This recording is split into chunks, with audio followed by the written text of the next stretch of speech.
Welcome to Let Me Fix This. Enjoy the video. In this video, I will explain how to fix your Mazda 3 side mirror.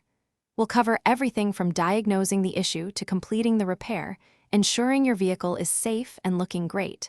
Whether your mirror glass is cracked, the housing is damaged, or the entire assembly needs replacement, this guide will walk you through each step. You'll gain the confidence to tackle this common automotive problem yourself, saving time and money. Let's get your Mazda 3's side mirror back in perfect working order.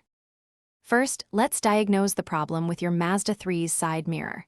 Is it just the glass that's cracked, or is the entire housing loose or broken? Sometimes, the issue might be electrical, affecting the adjustment or heating functions. Once you've identified the problem, gather your tools.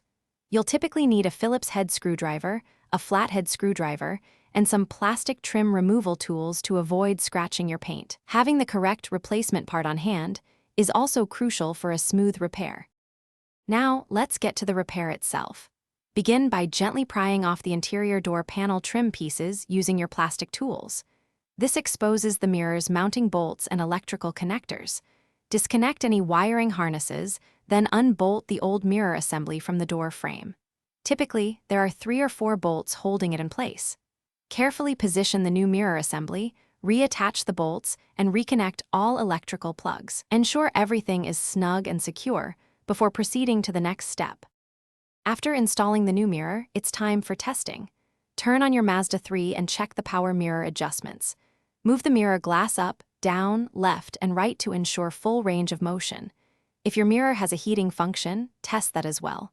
Once you've confirmed everything works, carefully reattach the interior door panel and any trim pieces you removed. Give the mirror a final wiggle to ensure it's firmly in place. Congratulations! Your Mazda 3's side mirror is now fixed and ready for the road. Thanks for watching. If you found this helpful, don't forget to like and subscribe.